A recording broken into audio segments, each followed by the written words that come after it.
गणपति महादेव की जय। श्रावण महात्म की जय। आज 9वां अध्याय, जिसमें शुक्रवार व्रत की कथा है।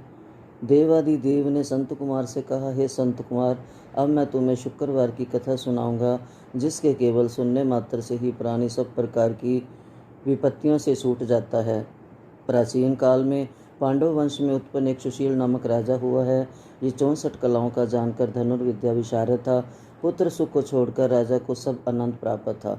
उसने बहुत प्रयत्न किए मगर उसको पुत्र की प्राप्ति नहीं हुई। राजा सुशील की रानी का नाम सुकेशी था। वह सर्वगुणों से युक्त थी। जब उसके यहाँ बहुत प्रयत्न करने पर भी पुत्र नहीं हुआ तो वह हर समय उदास रहने लगी। वह रानी स्त्री स्वभाव के कारण हर महीने कपड़ों को अपने उदर पर बांधकर पेट की वृद्धि करती थी। इस प्रकार साहस के कारण सब प्रसूति के अनुसार सुकेशी गर्भिणी को खोजती रही। संयोगवश उसने पुरोहित की पत्नी को देखा। उस समय वह सगर्भा थी। कपटी रानी ने प्रसव के समय दाई का कार्य करने वाली अन्य किसी स्त्री को इस काम के लिए नियुक्त किया। उस सूतिका को एकांत में बहुत सा धन दिया और अपने गर्भ के अनुकरण की सब बातें क्या सुनाई। उधर राजा ने अपनी रानी को गर्भवती जानकर पुंसवन तथा सीमांतोन्नयन बड़े प्रसन्न मन से किया। पुरोहित की पत्नी का प्रसव का समय नजदीक आया। ये सुनो सी तरेदाई ने भी अपने वचन का पालन किया। पुरोहित की स्त्री गर्भवती थी, लेकिन प्रसूति का बात नहीं जानती थी, अतः दाई को आदेश मानती थी तथा उसके कहे अनुसार चलती थी। पुरोहित की स्त्री द्वारा वंचना कराने के लिए दाई ने उसकी आंखों पर पट्टी बांध दी और उसके यहाँ उत्पन्न हुआ पुत्र किसी दासी के द्वारा रानी के पास भिजवा दिया। इस प्रकार रानी के पास उस पुरोहितानी के पुत्र के पहुँच जाने की किसी को कानों कान खबर ना हुई। इस नाटक को कोई भी ना जान सका। रानी ने पुत्र ग्रहण करके कहा कि मेरे यहाँ लड़का हुआ है, सब जगह खबर कर दो। उधर दाई ने पुरोहितानी की आंखों पर पट्टी खोल दी और वह अपने साथ एक मांस की पिंडी लाई थी। उसने वह पुरोहितानी को दिखाई और दुख प्रकट करते हुए कहने लगी कि ये अनिष्ट हुआ है। अपने पति से कहकर इसकी शांति करवाना। पुत्र नहीं हुआ तो ना सही, किंतु तुम्हारे प्राण तो बच गए ना। पुरोहितानी को प्रसव के विषय में चिंता हुई। उसको लगा कि इसने कपट किया है। वह संदिग्ध अवस्था में थी। ईश्वर ने संत कुमार जी से कहा, राजा ने जब पुत्र उत्पन्न होने के बारे में सुना तो जात कर्म आदि करके ब्राह्मणों को गाजर शवरात आदि दान में दिए। जो बंदी खाने में बंद थे सबको छोड़ दिया। सूतिका अंत में नामकरण आदि संस्कार किए। राजा ने राजकुमार का नाम प्रियवत रखा। श्रावण मास आने पर पुरोहित पत्नी ने शुक्रवार के दिन भक्ति द्वारा जीविंतिका का अर्चन किया। दीवार पर जीविंतिका की मूर्ति अंकित करके पुष्पमाला से अर्चन कर 5 दीपक जलाई। गेहूं के आटे को शुद्ध घी में पकाकर भोजन करती। भोजन के पश्चात कहती कि हे कृपा निधि, जहाँ पर भी मेरा पुत्र हो उसे रक्षित रखना। यूँ प्रार्थना करने के पश्चात वह कथा सुनती और यथाविधि नमस्कार करती। जीवंतिका के प्रसाद से वह बालक चांद की तरह बढ़ने लगा और पुरोहितानी की भक्ति से प्रसन्न होकर जीवंतिका उसकी रात दिन रक्षा करने लगी। कुछ काल बीतने पर राजा मर गया। पितृभक्त पुत्र ने पिता की पारलौकिक क्रिया की। फिर मंत्रिमंडल ने उसको राज सिंहासन पर बिठा दिया। उसने कुछ काल तक राज्य की भली भांति देख रेख की और उसके बाद राज्य का भार वृद्ध मंत्री को सौंप कर आप पितृ ऋण से मुक्ति प्राप्त करने के लिए गया को रवाना हो गया। गया जाकर उसने ये मात्रा राजकीय वेश को त्याग कर कार्पिटिक वेश में की। मार्ग में एक गृहस्थ के यहाँ ठहरा। उस गृहस्थी के यहाँ पुत्र हुआ था। इससे पहले उस गृहस्थी के यहाँ जो 5 पुत्र हुए थे उनको क्रमशः षष्ठी देवी ने मार डाला था।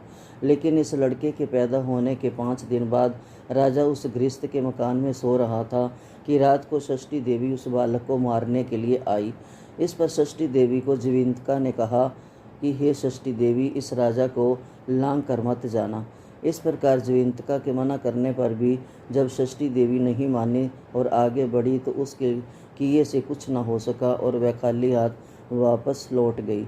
गृहस्थ ने जब अपने लड़के को जीवित देखा तो राजा को उसने लड़के का जीवन दाता जानकर प्रार्थना की कि हे राजन, आप आज का दिन मेरे मकान पर ठहरे, क्योंकि आपकी कृपा से ही मेरा ये 6वां पुत्र जीवित बचा है।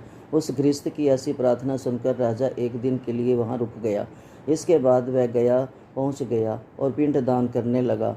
वहाँ विष्णुपद पर पिंड देते हुए उसे आश्चर्य हुआ। उसने देखा कि पिंड को ग्रहण करने के लिए 2 हाथ बाहर निकले। ये कौतुक देखकर राजा चकित रह गया। ब्रह्मा आज्ञा से राजा ने विष्णु पद को ही पिंड दिया और एक विद्वान ब्राह्मण से पूछा कि ये सब क्या मामला है। उस ब्राह्मण ने कहा, राजन, ये दोनों हाथ तुम्हारे पिता के हैं। घर जाकर अपनी माता से पूछना कि ऐसा क्यों कर हुआ है। ये सब क्या है, ये तुम्हारी माता ही बताएगी। राजा उदास और दुखित होकर अपने मन में अनेक तरह के विचार करने लगा। लौटते समय राजा फिर उस गृहस्थी के यहाँ ठहरा जहाँ पर की यात्रा को जाते समय ठहरा था। उस गृहस्थ की यहाँ अब दूसरा लड़का हुआ था, जिसको पैदा हुए आज 7वां दिन था।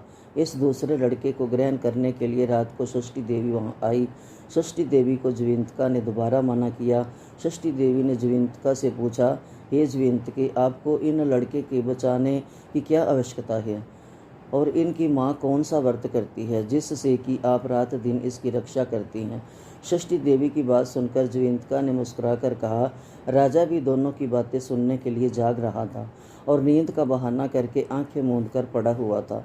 ज्विंतिका ने कहा, हे षष्ठी देवी, इसकी माँ श्रावण के महीने में शुक्रवार के दिन पूजन तथा व्रत नियम अनुसार करती है। वह नियम क्या है और कैसा है, मैं आपको सब बतलाती हूँ। इसकी माँ उस दिन हरे रंग का वस्त्र नहीं पहनती, हाथों में हरे रंग की चूड़ियाँ नहीं पहनती, चावल के धोवन के जल को कभी नहीं लांघती और हरे पल्लव के मंडप के नीचे नहीं जाती, हरे रंग का साग नहीं खाती। ये सब कुछ वह मेरी प्रसन्नता के लिए करती है, इसलिए मैं उसकी और उसके इस लड़के राजा की सुरक्षा करती हूँ। ये बातचीत सुनकर राजा दूसरे दिन अपने नगर में आया। उसने स्वागत के लिए नगर का हर बच्चा, बूढ़ा और नौजवान आया। राजा राजभवन में पहुंचा। उसने अपनी माँ से पूछा, माता, आप ज्विंतिका का व्रत करती हैं, उसकी विधि क्या है।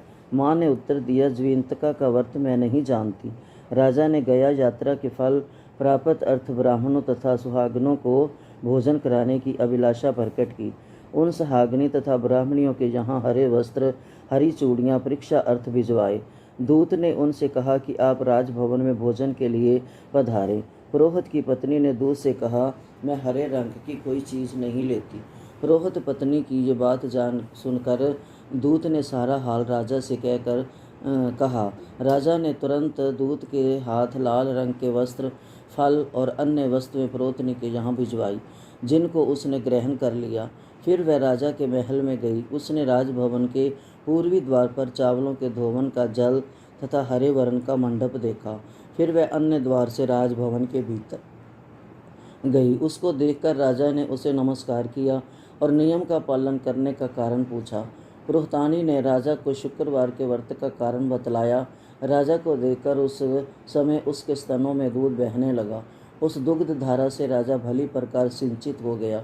गया जी से 2 हाथ निकलने में तथा मार्ग में गृहस्थी के यहाँ देवी से बातचीत और पुरोहितानी के स्तनों से दूध बहने के कारण राजा को पूर्ण विश्वास हो गया कि यही मेरी माँ है। अब राजा अपनी प्रजा का पालन पोषण करने वाली माँ के पास गया और उससे कहा, माँ, तुम डरो नहीं और मुझे मेरे जन्म का सही हाल बताओ।